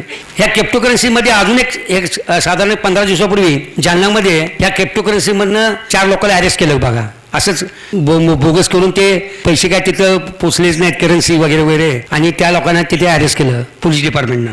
अजून तिसरं महत्त्वाचं कारण काय आहे की डिजिटल करन्सीचं नोटा छापणं. डुप्लिकेट नोटाचं तुम्हाला सांगितलं 4 लाख कोट. लक्षात ठेवा किती पॅरलल इकॉनॉमी किती आहे बघा. ती ह्या नोटा छापण्याचं एवढं मोठं महाभारत आहे. ते सुद्धा ते आपण ड्यू कंपनीला दिलेलं करार वगैरे वगैरे. 100 रुपयाला 17 रुपये खर्च आहे. तुम्हाला 17 रुपये खर्च कुठे असतो का 100 रुपयाला? नोटा छापायचा, त्या छापलेल्या नोटा पुन्हा स्टेट बँकेत पोच करायच्या, सिक्युरिटी, ट्रान्सपोर्टेशन, इन्शुरन्स, हे सगळं पुढच्या काळामध्ये तुमचं वाचणार आहे. हे कुणाचे तो खर्च? 5000 कोट दरवर्षी नोटा छापायला गव्हर्नमेंट खर्च करतं. 5000 कोट, 5000 कोट दरवर्षी नोटा छापायला गव्हर्नमेंट खर्च करतं. हे पैसे कुणाचे? 5000 कोट. फक्त फक्त तुम्ही जे टॅक्स भरता, तुम्ही जो GST भरता, तेच पैसे आहेत. हे पैसे कुणाचे वाचणार आहेत? हे तुमचेच वाचणार आहेत. त्यामुळे विरोध कशा करताय? जे काय येणार आहे ते चांगलं येणार आहे. अडचणी कोणाला आहेत? बेहिशोबी धंदा करणारा अडचण आहे, कॅश व्यवहार करणारा अडचण आहे, बाकीच्या कोणाला अडचण नाही आहे. लक्षात ठेवा. आणि ह्या नोटा छापायचं सुद्धा दर 4 वर्षांनी गव्हर्नमेंट ह्या जुन्या नोटा परत घेतं. बघा तुम्ही कुठेही, तुम्ही स्टेट बँकेतनं जुन्या नोटा बघा परत करतं. पुन्हा ते 4 वर्षांनी पुन्हा ते छापायचा दरवर्षी पुन्हा खर्च. आणि गव्हर्नमेंटने ठरवलं की बाबा हे नोटा छापायचंच बंद करू आपण आणि डिजिटल येऊ, म्हणजे जे ऑटोमॅटिकली सगळी इकॉनॉमी डेव्हलप होईल आणि डुप्लिकेशन सगळ्या गोष्टी संपून जातील. सगळ्यात महत्त्वाचं काय की अजून एक कारण आहे, ग्लोबल डिसिजन आहे. हा काय इंडियाचा एकट्याचा हा निर्णय नाही आहे, ग्लोबल डिसिजन आहे. 119 देशांनी निर्णय घेतला की आपल्याला डिजिटल करन्सीला जायचंय प्रत्येक देशाने. त्यात आपण आता 12वी आहोत. अजून येणारे देश बाकीचे येत आहेत. ऑलरेडी काही देश ऑलरेडी त्यांच्याकडे 4-4 वर्षापासून डिजिटल करन्सी चालू आहे. स्वीडन मध्ये ऑलरेडी चालू आहे आणि सक्सेसफुल आहे. लक्षात ठेवा. त्यामुळं 119 देशामध्ये डिजिटल करन्सीच्या बद्दल येत आहे. आणि आपल्याकडे परवा एक 15 दिवसापूर्वी इंटरनॅशनल मॉनिटरी फंडाचे सगळे लोक आलते दिल्लीमध्ये. आणि इंटरनॅशनल मॉनिटरी फंडामध्ये 190 देश आहेत. लक्षात ठेवा. आणि त्यांनी सांगितलं की आम्ही डिजिटल करन्सी बरोबर आहोत. मग सगळे येणारच आहे टप्प्याटप्प्यात, फक्त एक टप्प्याटप्प्यात येणार. लक्षात ठेवा. आणि काय येते, का आले सगळे देश एकत्र? फक्त आतंकवाद. बिल्डिंग पाडायचे, पैसे तुला देतो कॅशमध्ये, ह्याला मारायचे, पैसे देतो कॅशमध्ये, बरोबर? हे सगळं हे फक्त आतंकवाद. मग काश्मीर असू द्या, पाकिस्तानमध्ये सुद्धा आतंकवाद आहे. आणि अमेरिकेत तर तुम्ही बघितलेलंच आहे किती मोठा आतंकवाद आहे. हे सगळं आतंकवाद नष्ट करण्यासाठी हे जगातले सगळे देश एकत्र आले की बाबा हे आपल्याला पर्याय नाही, की कॅशमध्ये जे व्यवहार चाललेले आहे ते बंद व्हायला पाहिजे. त्यामुळे डिजिटल करन्सी आपल्याला पर्याय नाही, म्हणून हे सगळे एकत्र देश आले. म्हणून आपण डिजिटल करन्सी आपण ऍक्सेप्ट केलेलं आहे. पुढचं डॉलरला शह द्यायचा आहे. फक्त अमेरिका जर सोडलं, सॉरी लायन्स रोटरी क्लब तिकडचेच आहेत हा, पण आम्हाला सुद्धा डॉलरमध्ये पैसे पाठवावे लागतात लायन्स रोटरी क्लबला. अमेरिकात डॉलर ही कुणालाच नको आहे, लक्षात घ्या. फक्त जर अमेरिका सोडलं तर कुणालाही डॉलर नको आहे, चायनाला तर अजिबात नको आहे, जपानला नको आहे. मग हे जर कशा मग मी डॉलरला शह द्यायचा कसा? आज 100 वर्षाची परंपरा आहे डॉलरची, कसा द्यायचा शह? म्हणून मग एक गव्हर्नमेंटनं आपल्या रुपीमध्ये 35 देशाबरोबर करार केले. बघा किती किती पॉलिसी बघा कशी आहे. 35 देशाबरोबर आपण ऑलरेडी करार केलेले आहेत की रुपीमध्ये व्यवहार होतील, रुपीमध्ये आपल्या रुपीमध्ये. मग त्यात सगळे अरेबियन कंट्री आता आलेले आहेत. आपण रशियाबरोबर जे क्रूड घेतोय हे सगळं आज सुद्धा आपण रुपीमध्येच पेमेंट करतोय, लक्षात घ्या. ह्या 35 देशाबरोबर अजून 50 देश येत आहेत आपल्याबरोबर. म्हणजे टोटल जगामध्ये 310-320 देश असतील. त्यातले 100 देश तर आपल्या ई रुपी नंतर येत आहे, पण ही रुपीमध्ये ऍक्सेप्ट करायला तयार आहेत. आणि हेच अमेरिकेला धोका आहे. मी तुम्हाला सांगेन UPIचं किती क्रांती आपण केली, कशी क्रांती केली, आणि मग का आपण डिजिटल येतोय, हे सगळं कारणं खूप गरजेचं आहे. तुम्हाला ॲज अ व्यापारी हे माहीत असणं गरजेचं आहे, लक्षात ठेवा. आणि रुपीला पुढच्या 5 वर्षात बघा, 5 ते 7 वर्षात रुपी आपला ई रुपी नंतर आहे, जागतिक मान्यता मिळेल, लक्षात ठेवा. आणि त्याच्याप्रमाणे वाटचाल चालू आहे. त्यामुळे डॉलर हा कुणालाच नको आहे. डॉलरला शह द्यायचा हा मूळ उद्देश आहे, डिजिटल करन्सी आणायचं सुद्धा. आणि त्याच्यामध्ये कसं आहे की आता आपला व्यवहार समजा बांगलादेशशी आहे, दोघा व्यवहार पेमेंट कशात करायचं आहे? डॉलरमध्ये. काय संबंध आहे अमेरिकेचा? काय संबंध आहे? हे गव्हर्नमेंटने ओळखलं. त्यामुळं आता डॉलरला शह देण्यासाठी हे रुपी करन्सी ह्या 85 देशांना ॲक्सेप्ट केलेली आपल्या. आणि आता आपले त्याच्यात त्या पद्धतीने ट्रान्झॅक्शन चालू आहे. बेहिशोबी व्यवहार खूप आहेत. नोटाबंदी झाली. नोटाबंदीच्या वेळेला वाटलं की बाबा गव्हर्नमेंटला की UPI आपण काढलं, गुगल पे, फोन पे, पेटीएम, भीम पे वगैरे वगैरे सगळं आलं, तरी सुद्धा रोख कॅश ट्रान्झॅक्शन किती आहेत आज देशात? 31 लाख कोट, लाख 5 शून्य आणि कोट पुन्हा 7 शून्य 12, 31 लाख कोट कॅश ट्रान्झॅक्शन अजून सुद्धा आहेत. हे सगळं तुम्हाला मी का सांगतोय?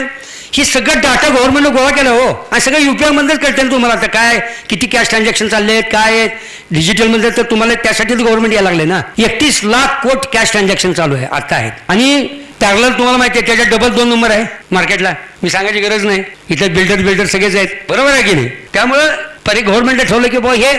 त्याच्यामुळे काय झालं की इकॉनॉमीला गव्हर्नमेंटला रेव्हेन्यू मिळेना GST-मधनं. आज जरी 1.5 लाख कोट दरमहा कलेक्शन आहे, 18 लाख कोट वर्षाला, तरी सुद्धा गव्हर्नमेंट म्हणते की खूप अजून फक्त किती देशामध्ये GST नंबर होल्डर आहेत? 1 कोट 40 लाख आहेत फक्त लोकसंख्या किती? 140 कोट. ठीक आहे, व्यापारी सोडले तर बाकीचे लहान मुलं सोडले तर फक्त 1 कोट 40 लाख फक्त GST होल्डर आहेत. मग त्यांचं म्हणणं जर डिजिटल आलं तर काय होईल? तर हे 1 कोट 40 लाख आहेत. आणि हे आज आपल्याला 1.5 लाख कोट कलेक्शन आहे गव्हर्नमेंटचं GSTचं, 1.5 लाख कोट दरमहा. हे 4 लाख कोट कलेक्शन होईल बघा, 4 लाख कोट. याचा फायदा काय होईल तुम्हाला? फार मोठी क्रांती होईल सगळी. प्रत्येक डिस्ट्रिक्ट प्लेसला काम त्याला विमानतळ होतील, सगळे डिस्ट्रिक्ट प्लेसला होतील पुढच्या काळात 5 वर्षात. म्हणजे ही डिजिटल आलं तर किती मोठी क्रांती होईल. फार मोठा देश आपला कुठल्या कुठे जाईल, लक्षात ठेवा. हेच घाबरले अमेरिकेला. ह्या कॅश बेहिशोबी व्यवहार जे होते आणि जे शासकीय अधिकारी जेवढे होते, त्या 6 वर्षामध्ये गव्हर्नमेंटने काय केलं की शासकीय अधिकाऱ्यावर भरपूर इन्कम टॅक्स रेट टाकले. मग ED असतील, CBI असतील, ती अमाऊंट किती सापडली हो? शासकीय अधिकारी फक्त मी बोलतोय तुम्हाला 120 लाख कोट. किती? 120 लाख कोट ही प्रॉपर्टी शासकीय अधिकाऱ्याची तिने जप्त केलेली आहे गव्हर्नमेंटनं. त्याला फौजदारी होईल, त्याच्यावर होईल, त्याचा टॅक्स किती येईल बघा तुम्ही, 78% टॅक्स. हे सगळे पैसे तुम्हालाच मिळणार आहेत शेवटी, तुमचाच पैसा वाचणार आहे शेवटी. आणि पुढच्या काळात तुमचे इन्कम टॅक्स रेट 100% कमी होतील, ते तुम्हाला मी सांगणारच आहे. भ्रष्टाचार मात्र कमी होईल. कसं काय? आता डिजिटलच आहे. मोबाईलमध्ये मोबाईल आहे, ट्रॅकिंग आहे ह्याला, लक्षात ठेवा. मोबाईलला मी समजा प्रत्येकाला पैसे पाठवले किंवा महावीरबाईंना पैसे पाठवले तर मोबाईलमध्ये कुणाला पैसे पाठवले कळते. ही मोबाईलची क्रांती कशी आहे ते तुम्हाला मला सांगायचं आहे. भ्रष्टाचार नष्ट होईल. म्हणून मला मंगळवारला एकाने प्रश्न विचारला, सर सुरुवातीचं माझं व्याख्यान आहे त्यावेळेला, शक्य नाही मला सर. म्हणलं का? मला आम्ही पुन्हा बार्टर सिस्टम लिहू म्हणला. आमच्याकडे आम्हाला फाईल पास करण्यासाठी पैसे दिल्याशिवाय फाईल पासच होत नाही.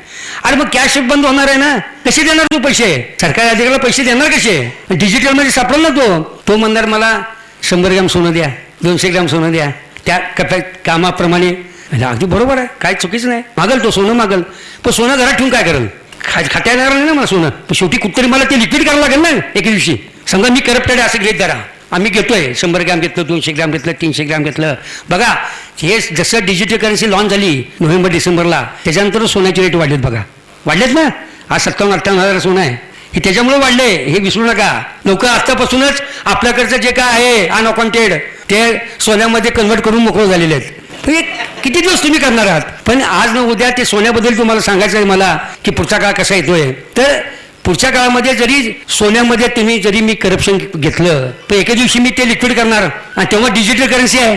मग मी त्या सोनार चंदूकाका सरापट गेलो का ज्योतीच्या मॅचेंटमध्ये गेलो किंवा रांका ज्वेलर्समध्ये गेलो तर तिथं मी ते सोनं मी द्यायला गेलो ते पैसे मला डिजिटल माझ्या मोबाईलमध्येच येणार आहेत. मग माझ्या मोबाईलमध्ये एकदम 50 लाख आणि 60 लाख आले कुठले? मग त्याला किती टक्के टॅक्स आहे संजय भाई? 78%. हे विसरू नका. त्यामुळं करप्शन हे कमी होणार आहे, 100% बंद होणार आहे. ह्याचा फायदा फक्त तुम्हाला होणार आहे, लक्षात ठेवा. करप्शनचा फायदा फक्त व्यापारी, डॉक्टर, चार्टर अकाउंटंट, वकील ह्यांना मात्र 100% फायदा होणार आहे. शासकीय अधिकाऱ्याला फक्त फायदा होणार नाही, पण आपल्याला मात्र फायदा होणार आहे. 8 नोव्हेंबर 2016 जेव्हा नोटेबंदी आली, 9 नोव्हेंबरला प्रतीक तुझ्या मावशीने मला म्हणजे माझ्या बायकोनी मला सकाळी 5 लाख रुपये आणून दिले. बघा हे घ्या, भरा बँकेत. अगं मी तुला पूर्वी पैसे मागवतो, तू मला माझ्याकडे पैसे नाही आहेत. पण माझं ह्या बायकांना सॅल्यूट आहे. ह्या बायका आपल्याकडनं आलेले जे खर्चाचे पैसे बाजूला ठेवून सेव्ह करतात, म्हणून आपण आपल्या मुलीची लग्न किंवा मुलाचं शिक्षणाचं करतो, हे विसरू नका कधी, लक्षात ठेवा. दुसरं एक उदाहरण सांगतो तुम्हाला, नाव घेऊन सांगतो. त्याला मी ती परवानगी घेतली आहे जामदार साहेब, की काठे देशमुख म्हणून डेक्कन क्वीन अगरबत्ती पंढरपूरची आमची ऐकून असाल तुम्ही, डेक्कन क्वीन अगरबत्ती. काठे देशमुख माझे मित्र आहेत, अगदी जिवलग मित्र आहेत. तो सकाळी 9 तारखेला असंच घामाघूम आला. अहो संजूबाईला घोटाळा झाला. मला काय झालं? अहो बोला सर, बँकेने 11 लाख रुपये मला काढून दिले लॉकरमधले आणि भरा म्हणले बँकेत, आणि सगळ्या 500च्या 1000च्या नोट होत्या. मला काय काळजी करू नको, आपल्याकडे होईल पैसे तू भरू, आपण काय काळजी करू नको. बरं झालं मला. म्हणजे मला सांगायचं तात्पर्य काय की ह्या सगळं सेव्हिंग ह्या बायकांनी केलेलं आहे. म्हणून गव्हर्नमेंटनं नोटाबंदीमध्ये 2.5 लाख रुपयापर्यंत कुठल्याही लेडीची एन्क्वायरी करायचं नाही ठरलेलं होतं, लक्षात ठेवा. हे विसरू नका कधी. सायबर ह्यामध्ये पुढच्या काळामध्ये काय होईल? प्रॉपर्टीचे व्यवहार जर डिजिटल करन्सी 100% आल्यानंतर काय होईल? आज काय स्टॅम्प ड्युटी 20 लाख, कागद 1 कोट, बरोबर. पुढे काय होणार? जेवढी स्टॅम्प ड्युटी आहे तेवढंच तुम्हाला कागद करावं लागेल, नाहीतर कागदाप्रमाणे तर जेवढी पैसे घेतात त्याप्रमाणे तर तुम्हाला कागद करावं लागेल. हे पुढच्या काळामध्ये आता इनिशियलला प्रॉपर्टीची किमती वाढतील, पण पुढच्या काळामध्ये प्रॉपर्टीची किमती कमी होतील. बघा 100% फरक होईल, कारण डिजिटल करन्सी तर 100% तुम्हाला व्हाईटमध्येच घ्यायचे पैसे, ब्लॅकचा विषयच नाही ना कुठं. हे मात्र लक्षात ठेवा. सायबर गुन्हे मात्र 100% कमी होतील. कसं काय? कशात व्यवहार आहे? सगळे मोबाईल, अदृश्य करन्सी. एक कुठले बँक अकाउंटची गरज नाही, आरबीआयने सांगितलेलंच आहे. ह्या डिजिटल करन्सीमध्ये कुठल्याही बँकेची आम्हाला गरज नाही. आम्ही ज्या नेमलेल्या बँका आहेत, तुमच्या कुठल्या काय बँकेत पैसे असना, हे तुम्हाला त्या बँकेच्या ॲपमधनं तुम्ही ते कन्वर्ट करा, तुमच्या मोबाईलमध्ये घ्या आणि तिथून तुम्ही सगळे पेमेंट करा. हे आरबीआयने सांगितलेलं आहे की कुठलीही तुम्हाला बँकेत UPI, एक लक्षात घ्या, UPI, भीम पे, फोन पे, पेटीएम, हिथून जे काही सायबर गुन्हे झाले हे कशामुळे झाले हो? तर तो पिन तुमची त्याला माहीत झाली, तो तुमच्या बँकेतून पैसे लंपास गेले. करेक्ट? असं बघतो, दररोज वाचतो पेपरला. पण या आरबीआयने सांगितलेलं आहे, गव्हर्नमेंटच्या साईटला जाऊन बघा तिथं, की डिजिटलमध्ये हे काही 100% होणार नाही. 100% पैसे सिक्युअर्ड आहेत. का? मोबाईल आहे. सेकंड ती मोबाईल ट्रॅकिंग आहे. एकाने मला प्रश्न विचारला, मग मोबाईल आमचा चोरीला गेलं तर? मग चोरी गेलं तर ट्रॅकिंग आहे ना त्याला, काळजी करू नको तुझा पासवर्ड आहे. काही आता बघा जेवढे आर्थिक गुन्हे बघा, कुठली मर्डर असू द्या, जे काय गुन्हे सापडते हे कशामुळे सापडते? फक्त मोबाईल, लक्षात ठेवा. हे कधी विसरू नका. त्यामुळं सायबर गुन्हे पुढच्या काळात नक्की कमी होतील. ट्रॅकिंग मात्र ह्या डिजिटल असल्यामुळं अडचण आपल्याला वापरायला तीच अडचण मोठी आहे. त्यामुळे बेहिशोबी व्यवहार करता येणार नाही आहेत, हे विसरू नका. आणि सगळ्यात महत्त्वाचं काय आहे की त्यांनी सांगितलेलं आहे की इनिशियलला खेडोपाडी आता छोटी गाव आहे, माळेगाव असेल, पंधार असेल, की जिथं इंटरनेटचा प्रॉब्लेम आहे, पण त्यांनी गव्हर्नमेंट सांगितलेलं आहे की डिजिटलमध्ये इनिशियल फेजला इंटरनेट लागेल, पण पुढच्या काळामध्ये जी काय मी ॲप डेव्हलप केलेलं आहे ह्याला इंटरनेटची गरज अजिबात नाही. म्हणजे बँक अकाउंट गरज नाही, इंटरनेटची गरज नाही. आणि हेच दोन्ही गोष्टी त्या साहनीने त्याच्या मुलाखतीत सांगितलं, माझं इंटरनेट नाही आहे पण माझं डिजिटल पेमेंट माझ्या मोबाईलवर आलेलं आहे. लक्षात ठेवा, हे सगळ्यात महत्त्वाचा मुद्दा आहे. आता गव्हर्नमेंटनं हा डिजिटल करन्सी याच्या अगोदर कशा पद्धतीने सगळी माहिती गोळा केली तुमची, आता हेच तुम्हाला मला सांगायचं आहे. सगळ्यात पहिला आधार कार्ड. देशाची लोकसंख्या किती? 140 कोट. आधार कार्ड किती आहेत? 115 कोट आधार कार्ड आहेत. किती? 115 कोट आधार कार्ड आहेत. आणि हा डाटा गव्हर्नमेंटनं गोळा केला. अजून 9 कोट लोकांना आधार लागत नाही काश्मीरला, त्यांना कंपल्शन नाही आहे. अजून 15 कोट लोकांनी अजून आधार काढायचे आहेत, जे लहान मुलं असतील 1 वर्षाचे 2 वर्षाचे वगैरे वगैरे. पण 115 कोट आधार कार्ड हा आकडा कायमचा लक्षात ठेवा. आणि हे सगळा डाटा गव्हर्नमेंटनं गोळा केला. कोरोनामध्ये तुम्हाला जी लस दिली ती कुठल्या बेसवर दिली हो? सगळी कुठल्या हॉस्पिटलवर तुम्ही जावा गव्हर्नमेंटच्या, फक्त आधार तुमचा टाकला की तुमची कुंजी येत होती, पहिला डोस कधी, दुसरा डोस कधी, सर्टिफिकेट त्या आधारामधून मिळत होतं. करेक्ट? म्हणजे हेच गव्हर्नमेंट घेतलं. 220 कोट डोस गव्हर्नमेंटनं दिलेले आहेत 220 कोटी ह्या फक्त आधारच्या बेसवर. आणि हा आधारच पुढच्या काळात आपल्याला अडचणीचा आहे, लक्षात ठेवा. नंतर इलेक्शन कार्ड बघा, गव्हर्नमेंटने परवा जाहीर केल्यानंतर 95 कोटी इलेक्शन कार्ड आपल्या आधारला लिंक आहेत. 95 करोड्स. म्हणजे पुढच्या काळात हे डिजिटल आल्यानंतर काय होणार आहे? पैसे वाटायचा विषय संपला, बरोबर ना. इलेक्शन पुढच्या काळामध्ये डिजिटलच होणार आहे, डोक्यात ठेवा. इनिशियलला त्यांनी सांगितलं की आम्ही आता गेली काही काय इलेक्शन डिजिटल करणार नाही आहे, पण ई इलेक्शन पुढच्या काळात येणार आहे, लक्षात ठेवा. मोबाईल ह्याचं तर लय मोठं महाभारत आहे. आणि कसं तुम्हाला कॅप्चर केलं बघा. तुम्हाला आता मोबाईल धारक किती आहेत देशात? ते 16 कोटी मोबाईल धारक आहेत.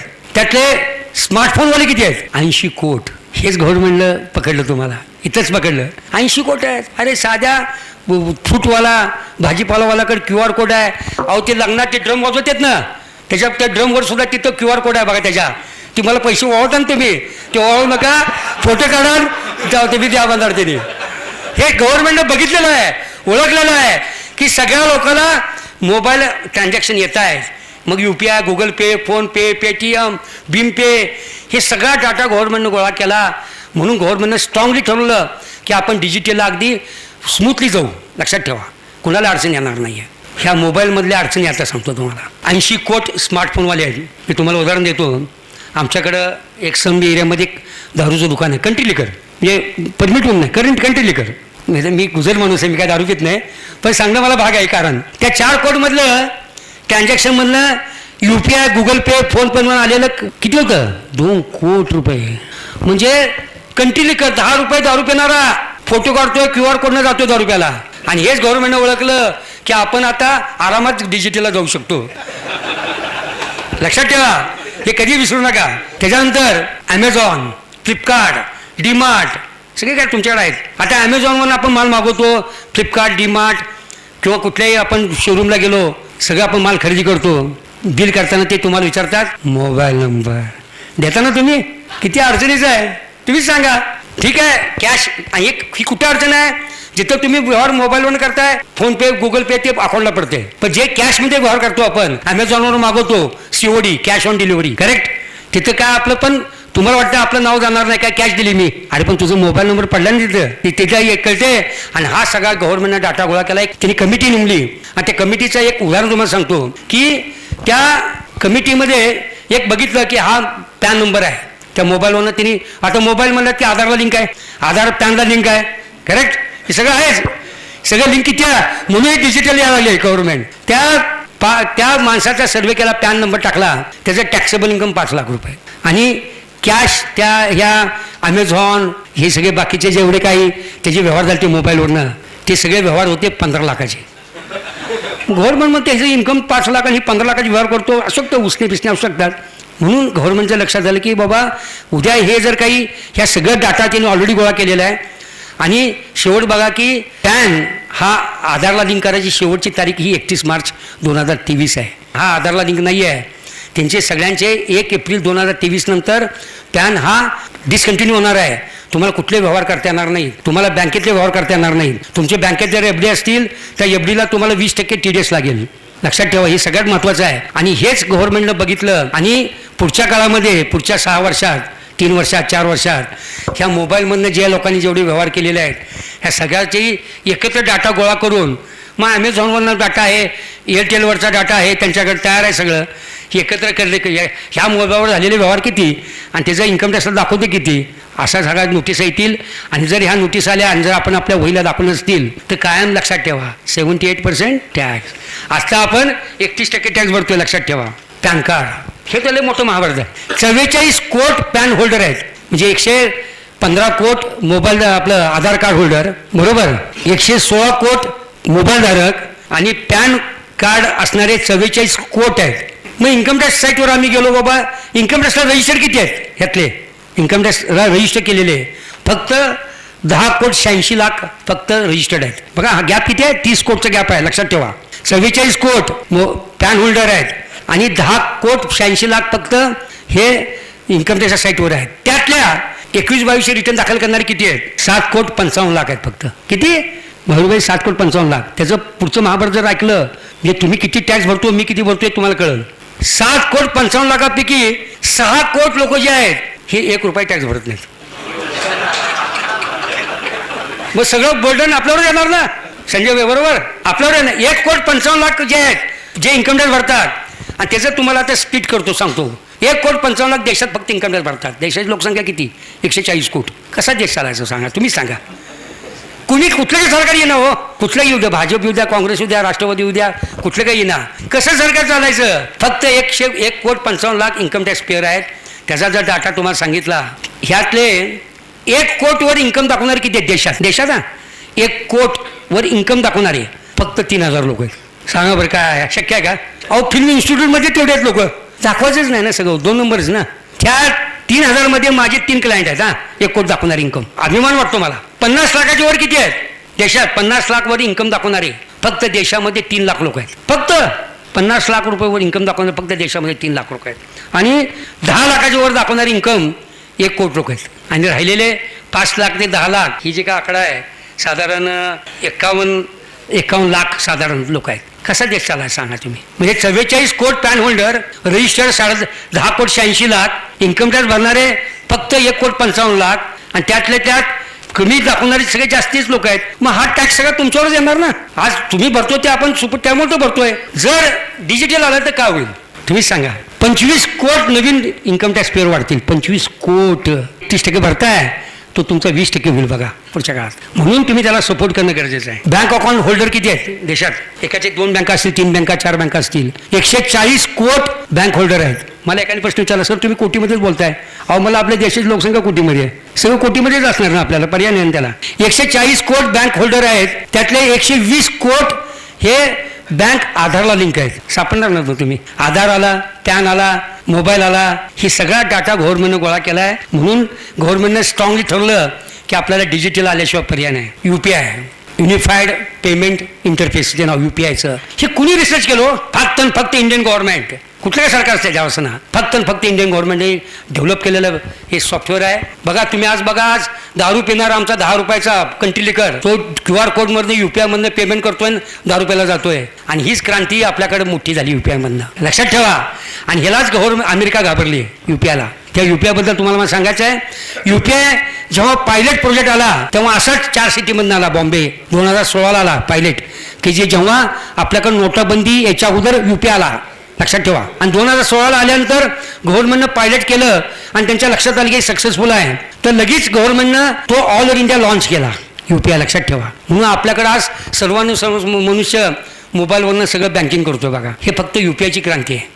आणि ती UPIची कन्सेप्टच ह्या सगळ्या डिजिटलमध्ये घेतलेली आहे. फक्त UPIमध्ये आणि डिजिटल करन्सी डिजिटलमध्ये फरक काय? UPIमध्ये तुम्हाला बँक अकाउंट आहे, त्या बँकेत एंट्री पडणार आहे. पण डिजिटल करन्सीमध्ये बँक अकाउंटची गरज नाही. There is no need of the bank account. तुमचं सगळं मोबाईलमधनंच डायरेक्ट RBIशी तुमच्या ज्या बँकेत पैसे असतील त्या बँकेत तुमच्या मोबाईलला ट्रान्सफर होतील आणि तिथूनच व्यवहार होतील. त्यामुळे ही UPIची क्रांती मोठी झाली. आणि ह्या UPIबद्दल मला तुम्हाला सांगायचं आहे, गव्हर्नमेंटनं इंटरनॅशनल UPI लॉन्च केला 1 वर्षापूर्वी, आणि तिथंच अमेरिका घाबरली. इंटरनॅशनल UPI लॉन्च करायचा उद्देश काय होता की फॉरेनमधले आपले जे इंडियन्स आहेत ह्या लोकांना सुद्धा हे आपलं सगळं मोबाईल बँकिंग वापरता यावं, आणि तिथंच अमेरिका घाबरली. त्याच्यानंतर ह्या बजेटच्या अगोदर एक 15 दिवस ह्या UPIनी अजून 2 मॉडेल लॉन्च केलेले आहेत. UPI 1, 2, 3 आणि UPI लाईट. जर या UPI लाईट जर तुम्ही ते ॲप डाउनलोड करून त्यातनं जर पेमेंट केलं किंवा UPI 1, 2, 3 अगदी स्मॉल पेमेंट, तर तुम्हाला गव्हर्नमेंट तुम्ही जे काय व्यवहार करसाल त्याच्या 0.25% सबसिडी तुमच्या अकाउंटला जमा होईल. अगेन डिजिटल, फक्त रुपयामध्येच येणार आहे. किती? त्यासाठी 2600 कोटी रुपये ही गव्हर्नमेंटने काढलेले आहेत मार्चपर्यंत. This is the first step of the digital currency, लक्षात ठेवा. तुम्हाला पहिला अगोदर या म्हणणार UPIमध्ये, मग ऑटोमॅटिकली तुम्हाला सवय झाली एकदा मोबाईल बँकिंगची, ऑटोमॅटिक तुम्ही डिजिटलला कन्वर्ट होऊ शकता. हे सगळं आपलं ग्रोथ जो आहे, इकॉनॉमिक ग्रोथ आहे. परवा IMFनं सांगितलं की जगामध्ये प्रचंड मंदी आहे, लक्षात ठेवा. तुम्ही विसरू नका. मी तुम्हाला 2-3 उदाहरणं सांगतो थोड्यासाठी. अमेरिका आज बघताय, Amazon असू द्या, सगळ्या जेवढ्या विंडो असू द्या, सगळ्या जेवढ्या मोठमोठ्या कंपन्या आहेत, प्रत्येकाने आपली आपली नोकरं तिथले कमी केलेले आहेत. सध्या फक्त इंडियामध्येच आपण सध्या बरे आहोत. मी म्हणत नाही चांगले आहे, ठीक आहे. फार काय आपल्याकडे मंदी आहे, नैसर्गिक आपत्ती जास्त आहे आपल्याकडून, मंदी आहे, त्यामुळे शेतकऱ्याला योग्य तो भाव मिळत नाही वगैरे वगैरे. पण जगामध्ये आज आपला ग्रोथ रेट 6.5% आहे. आज बाकीचं सगळं युरोपमध्ये किती आहे परिस्थिती? मायनस. अमेरिका 1% फक्त ग्रोथ रेट आहे. म्हणजे आपली इकॉनॉमी ही कशामुळे आली? फक्त नोटाबंदी ती 2016 नंतर आपण जे पूर्ण इकॉनॉमी स्ट्रॉंग झाली ना आपली, त्याच्यामुळं सगळं जगामध्ये आपलं नाव आणि पुन्हा आपल्या सगळ्या इंटरनॅशनल पॉलिसी ह्याच्यामुळं आपण पुढे आपण जाणार आहोत. ह्याच्यामध्ये अजून एक सांगायचं, त्या युरोपियन कंट्रीमध्ये आमच्या टेंभुर्णीचा एक जण MBA करायला गेला होता मुलगा, आरगडे म्हणून आहे नाव, असंच सांगतो तुम्हाला. मग मी नुकतंच हे व्याख्यान देत असल्यामुळे मला उत्सुकता होती. मग तो तिथलं MBA करून तो लंडनमधनं आला परत टेंभुर्णीला, MIDC जागा घेतली आणि फॅक्टरी टाकण्यासाठी प्रोजेक्ट उपरसाठी माझ्याकडे आला. मी त्याला म्हणलं प्रोजेक्टवर राहू दे बाजूला, मला तू सांग की UK काय परिस्थिती आहे. सर मला वर्स्ट परिस्थिती आहे, वर्स्ट, प्रचंड नैराश्य आहे. कारण काय होते, 2 कारणं होती त्यात. एक, त्यांच्याकडे यंग जनरेशनच नाही आहे आणि तेच इंडियामध्ये 25% यंग जनरेशन आहे. लक्षात ठेवा, 25% यंग जनरेशन आहे की ज्यांच्यामध्ये कॉन्फिडन्स आहे, टेक्नॉलॉजी आहे. UPI आहे ते इंडियन गव्हर्नमेंट केलेलं रिसर्च आहे. टेक्नॉलॉजी आहे, कॉन्फिडन्स आहे आणि पुढे जाण्याची धमक आहे या यंग जनरेशनकडं. म्हणून आपण पुढच्या 5 ते 7 वर्षात जगात सत्ता गाजू एवढा विश्वास मला वाटतो. गोल्डबद्दल 1-2 मिनिटं बोलतो, तो थोडं विषयाला अनुसरून आहे. पण या गोल्डच्या बाबतीत गव्हर्नमेंट काय सांगले की तुमच्या बायकाच्या अंगावरचं जे गोल्ड आहे ते 500 ग्रॅमपर्यंत अलाउड आहे. नो इन्क्वायरी आहे, कुठे त्याला काय बिलाची आवश्यकता नाही आहे. जर घरात मॅरिड अनमॅरिड मुलगी असेल तर 150 ग्रॅम आणि जेंट्सला मात्र फक्त 100 ग्रॅम, ही जी कुठली एन्क्वायरी होणार नाही. पण त्याच्या व्यतिरिक्त काय असेल आपल्याकडं, 31 मार्चच्या डिक्लेअर करा, टॅक्स भरा, मोकळं व्हा. नाही तर पुन्हा 78% हे विसरू नका. आणि त्याच्या पुढचं सांगतो की हे 1 वर्ष 2 वर्ष काय होणार नाही, पण देर इज अ पॉसिबिलिटी की उद्या हे गव्हर्नमेंट गोल्डचं डिमॅट करेल. तुम्हाला सांगाल की सगळं तुमचं जे गोल्ड घरातलं आहे ते बँकेत भरा, आमच्याकडे आणून भरा. जशा 500-1000 नोटा भरल्या तसं सांगतील, तुम्ही जागवा. तर मी सांगतोय, खोटं मी सांगत नाही. जे काही की त्याचं कारण सांगतो, ह्या बजेटला physical gold to electronic gold transfer केलं, no tax. Electronic gold to physical gold transfer केलं, नो टॅक्स. ही पुढची चाहूल आहे, लक्षात ठेवा. उद्या येऊ शकतं की डिमॅट उद्या गव्हर्नमेंट गोल्ड करू शकतं. ह्या इनिशियल फेजला या 2 वर्षात तर काय होणार नाही, इलेक्शन्स आहेत, कारण कुठला नाही दुखवायचं नाही गव्हर्नमेंटला लगेच, पण पुढच्या काळात येऊ शकतं, हे कधी विसरू नका. आता हे ई-रुपीबद्दल आता खरं कसं वर्किंग होणार आहे, काय होणार आहे, हे शेवटचे 5 मिनिटच आहे. सर्व व्यवहार अदृश्य आहेत, मोबाईल मार्फत आहेत, totally central bank digital currency RBI control आहे. कुठं बँक खाते उघडण्याची गरज नाही. पण जे काय आपल्या बँकेतले पैसे आहेत ते आपण त्या जे काय बँकेने जे काय 8 बँका जाहीर केलेल्या आहेत त्यांचे ॲप डाउनलोड करून तिथे रजिस्टर करून तुम्ही डिजिटल करन्सी तुमच्या मोबाईलला तुम्ही ट्रान्सफर करून घेऊ शकता. इंटरनेटचं मी तुम्हाला सांगितलं इनिशियल फेजला राहील, पण पुढच्या काळामध्ये छोट्या गावामध्ये जिथे इंटरनेटचा प्रॉब्लेम आहे तिथं अवश्य म्हणजे डिजिटल करन्सीला इंटरनेटची सुद्धा गरज राहणार नाही आहे. इझी वर्किंग आहे, डायरेक्ट RBI कंट्रोल असल्यामुळं कुठलेही तुमचे पैसे बुडणार नाहीत. मग एकाने मला प्रश्न विचारला, सर मग डिजिटल करन्सी आमच्या मोबाईलमध्ये आहे, मग त्याला व्याज मिळणार का? आता तुमच्या खिशातल्या पॉकेटला व्याज मिळतं का? तुम्ही सांगा. हां, पण तुम्हाला एक आहे की समजा मी एक 10 लाखाची करन्सी मी ट्रान्सफर केली डिजिटल माझ्या पॉकेटला, त्यातले 9 लाख पेमेंट केले, 1 लाख रुपये शिल्लक आहेत, मी पुन्हा बँकेत ट्रान्सफर केले, तुम्हाला त्याचे व्याज मिळेल ना बँकेत. पण ह्यामध्ये सगळ्या सिस्टीममध्ये RBIने सांगितलेलं की मध्यस्थ आम्हाला कुठली बँक नको आहे, डायरेक्ट तुम्ही RBIशी तुमचा संबंध आहे. ह्याचा खरा मोठा इफेक्ट बँकिंग सेक्टरला मात्र होणार आहे. बँकेला जे काय आज कमिशन बिझनेस आहे सगळा, हा सगळा कमिशन बिझनेस बँकेचा पुढच्या काळात बंद होऊन जाईल. कारण NFT, RTGS, चेक हे सगळं डिजिटल येणार असल्यामुळं ह्याला UPI, गुगल पे, फोनपे हे सगळं बंद होणार आहे. जे काय आहे ते फक्त डिजिटलच, आणि ते UPIची कन्सेप्ट फक्त डिजिटल रूपामध्ये आहे. पण गुगल हे प्रायव्हेट सगळं बंद होणार आहे. त्यामुळं बँकिंग सेक्टरला जी काय कमिशनचा धंदा होता तो पुढच्या काळात राहणार नाही आहे. तुम्हाला मी सांगितलं की ह्याचा फायदा काय, तर आपली कलेक्शन वाढेल, GST कलेक्शन वाढेल, इन्कम टॅक्स कलेक्शन वाढेल, पॅन होल्डर वाढतील, इन्कम टॅक्स होल्डर वाढतील, ॲटोमॅटिक तुमचे रेट कमी होतील, देशातली प्रगती फार मोठ्या प्रमाणावर होईल ह्या डिजिटल करन्सीमध्ये. फक्त तोटा कोणाला आहे की जे बेहिशोबी व्यवहार करतात, कॅश व्यवहार करतात, ह्या लोकांना मात्र अडचण 100% आहे. एक लक्षात घ्या, देशामध्ये आधार हे एक फार मोठं क्रांतीचं आहे आपला देश डेव्हलपमेंटला, आणि इंटरनॅशनलला मात्र डिजिटल करन्सी म्हणजे आधार 115 कोटी आणि डिजिटल करन्सी म्हणजे फोन 116 कोटी. हे कधी विसरू नका आकडा. त्यामुळं डिजिटल करन्सी ही पुढच्या काळात येणारच आहे, टप्प्याटप्प्याने येणार आहे, हे विसरू नका. मी तुम्हाला सांगितलं की आपल्याकडेच फक्त देशामध्ये 2 प्रकार आहेत, होलसेल, रिटेल. एक 5 मिनिटं शेवटचे. होलसेलमध्ये बँक टू बँक ट्रान्झॅक्शन आहे, आपला काय संबंध नाही आहे. समजा एका बँकेतनं RTGS दुसरा आपण करतो इंटरनल सेटलमेंट, उद्या गव्हर्नमेंटचे बॉन्ड आहेत, RBI बॉन्ड आहेत, हे सगळं थ्रू डिजिटल करा म्हणून त्यांना कंपल्शन आलेलेच आहे आणि तशा पद्धतीने बँकेने व्यवहार सुरू केलेले आहेत. फक्त प्रायोगिक पायलट म्हणून बॉम्बेला चालू आहे. अजून आपल्या भागात एक टप्प्याटप्प्यात येईल. कधी येईल मला माहीत नाही. 6 महिने लागतील, 3 महिने लागतील, वर्ष लागेल, पण येणार हे 100% आहे. आणि रिटेलमध्ये आपल्याकडे 2 प्रकार आहेत, P2P आणि P2M, पीपल टू पीपल, की ज्याचा व्यवहाराशी काही संबंध नाही. पण माझा आणि समजा महावीरबाईंचा व्यवहार आहे, तो तिथं आपण digital again QR code payment करणार आणि तुम्हाला मी देणार डिजिटल मार्फत. म्हणजे QR कोडच्या सिस्टीमनं ते जाणार P2Mला. त्यामुळे आपण QR कोड म्हणल्यानंतर सगळ्याला माहीत झालेलं आहे. मोबाईल बँकिंग तुम्हाला माहीत झालेलं आहे. त्यामुळे पुढच्या काळामध्ये हे तुम्हाला सोपं जाईल. तुम्हाला UPI आणि डिजिटलमधला मी तुम्हाला फरक सांगितलं. UPIला कंपल्सरी बँक अकाउंट असतं, पण डिजिटलला बँक अकाउंटची गरज नाही. ठेवलं तरी काय अडचण नाही, पण गरज नाही आहे. ह्याचा इफेक्ट काय राहील व्यापाऱ्याला? ॲडजस्टमेंट विसरायचं. ॲडजस्टमेंट हा शब्द आजच इथं लिहून ठेवा आणि एक फ्रेमला लावून ठेवा. पुढच्या काळात संपलो. डिजिटल म्हणलं की 100% रेकॉर्ड. मग मला एकाने प्रश्न विचारला, मग तुमचं CAचं काय काम आहे? महावीरभाई चांगला विचारला प्रश्न, मला डॉक्टरने विचारला, चांगल्या माणसाने विचारला डॉक्टरनं. म्हणल्यानंतर तुमचं CAचं काम आहे? म्हणजे अगदी बरोबर. प्लॅनिंगचा विषय आमचा संपला. का तर प्लॅनिंगचा विषयच नाही की एक कोटची प्रॉपर्टी घेतली, किती दाखवायचं, काय दाखवायचं, विषयच नाही ना. आता जे काय ते डिजिटलच आहे. पण हे जे 25 कोट लोक वाढणार आहेत, आमच्या धंद्याला आम्हाला मरण नाही. मी त्यासाठी आलो नाही आहे, पण तिने जो प्रश्न विचारला त्याचं उत्तर मी तुम्हाला देतोय की हे जे 25 कोट करदाते वाढणार आहेत, त्यामुळे कुठल्याही टॅक्स कन्सल्टंटला, चार्टर्ड अकाउंटंटला काही मरण नाही. पण ते सुद्धा बऱ्यापैकी डिजिटलमध्ये तुम्ही सुद्धा स्वतःचा फॉर्म तुम्ही भरू शकता. यासाठी काय करावं पाहिजे? सगळ्यात महत्त्वाचं आहे शेवटी मानसिकता तयार ठेवा सर सगळ्यांनी आपली.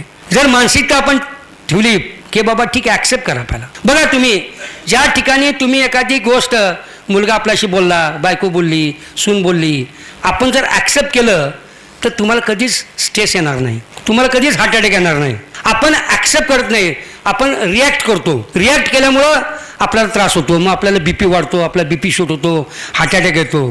त्यामुळं आपण हे जे काय येणार आहे महाभूत, ॲक्सेप्ट करा, त्याचं नियोजन करा. मार्च अजून 2 महिने शिल्लक आहेत, 1.5 महिना. तुमच्या कन्सल्टंटला भेटा, काय जे राहिलं असेल ते दाखवा, आत्ताच दाखवा. 31% आत्ता टॅक्स आहे, उद्या काय निघाला तर 78% टॅक्स आहे, विसरू नका. आता ह्यासाठी शेवटचं 1 मिनिट काय करायला पाहिजे? सोपा उपाय. सगळ्यात काय करायला पाहिजे? सगळ्यात सोपा आहे, लक्षात ठेवा, आपली मानसिकता स्ट्रॉंग करायला पाहिजे. त्यासाठी काय करायला पाहिजे? सकाळी उठा, फिरायला जावा, प्राणायाम करा. करेक्ट का? तर त्या प्राणायामला GST नाही हो, हवेला GST नाही आहे, किंवा अजून वायू आलेला नाही आहे. वायू नाही, प्राणायाम नाही, त्याला GST नाही आहे. त्यामुळं फक्त तुम्ही स्वतःची मानसिकता डेव्हलप करा, ॲक्सेप्ट करा. सकाळी उठा, फिरायला जावा, प्राणायाम करा. काही होत नाही बघा, तुम्ही सगळ्या गोष्टीला फेस करू शकाल एवढं मला वाटतं. मला ह्या जॉईंट व्हेंचरनं मला ही संधी दिली, रोटी क्लब आणि बारामती मर्चंट, त्याबद्दल आणि आपल्या सर्वांचं मी मनापासून आभार व्यक्त करतो आणि माझं हे छोटंसं व्याख्यान संपवतो.